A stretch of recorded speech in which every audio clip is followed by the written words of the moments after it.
How's it going, everybody? I'm Sam Lee, and welcome to Gaming Instincts.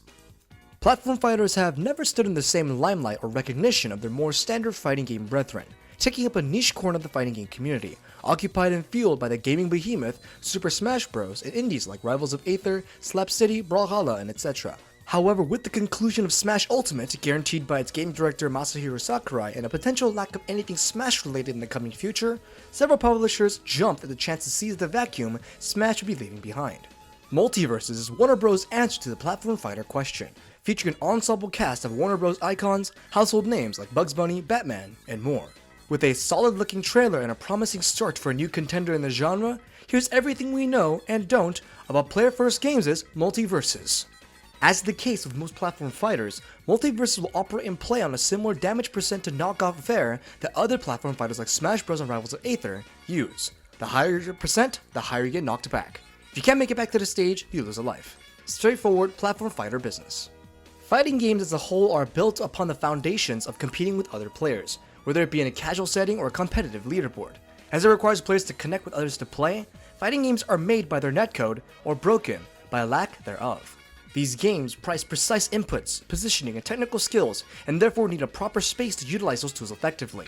Poor online environments create poor matches, governed not by skill, but by connectivity. That is why it's extremely pleasing to hear that Multiversus will prioritize a strong online presence, touting dedicated servers from day one to ensure proper well-connected matches, thanks largely to rollback netcode. Many fighting games in recent years have turned to this netcode to provide as close to accurate matches between players.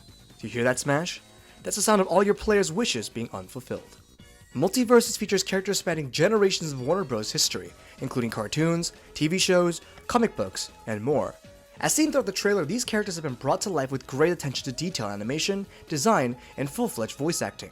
Talent like Kevin Conroy, Tara Strong, and John DiMaggio will be reprising characters that fans will immediately recognize and love all over again. While also paying respects to the legacy of these characters, Player First Games is also attentive to meme culture, bringing to life the Ultra Instinct God tier level threat Shaggy, running no holds barred and designing his godly playstyle. Matthew Lillard returns as well for the 100% authentic Shaggy experience, complete with Scooby Snacks. Though not detailed by the trailer, a brief segment of the video revealed some rather interesting elements to character customization. On top of being able to pick out emotes and costumes for the playable character, players are also able to seemingly pick up and discard perks for their characters as well. Coming in 4 different flavors: unique, offense, defense, and utility, players pick one from each category before duking it out with their foes. These perks have not been specified yet, nor has it been detailed how exactly to obtain them. However, they seem to be related to the fighter icon, assassin, brawler, projectile, support, defense, related to each character, corresponding to that character's playstyle. Undoubtedly, they'll be crucial to effectively gimp, gank, and trump over your opponents. Briefly seen alongside the character perk selection screen in the trailer, you can also see a glimpse of a leveling progression for each characters, specifically Arya Stark in the case of the video. Leveling continuously awards players with upgrades to the character they're using, like more perk slots, in-game currency, emotes, and more of which we've not yet seen. It doesn't seem to operate on a battle pass and instead is tied to how much a player plays and levels the character they're using through experience, as evidenced by the daily challenge awards.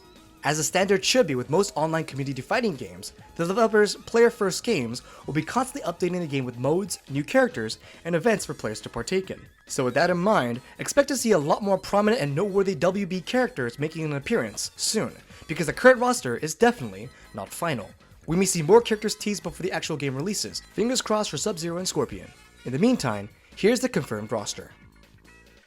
Multiverse is placing a great deal of importance in setting up a competitively viable game that bars entry to none. It caters to players who like playing duos against other duos and solo-oriented players. Multiverse also touts a guild system for like-minded and goal-oriented players to hone in and focus on. With a number of ways to customize your characters, there seems to be an equal number of ways to play the exact way you want in Multiverses. Multiverse is handing out 2 forms of earnable currency to players, one being the standard golden coins, and the other is an undetailed multicolored gem, both located at the bottom left-hand side of the user interface.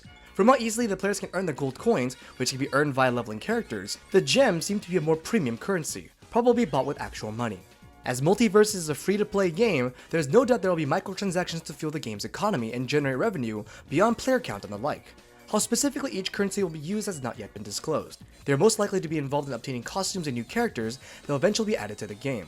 It has also not been detailed whether there will be some sort of season or battle pass implemented, as is standard with most other free-to-play games on the market.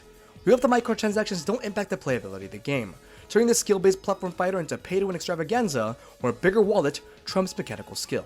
And nobody wants that. Viewers with a keen eye will have noticed that the gameplay segments in the Multiversus trailer played rather slow for a platform fighter.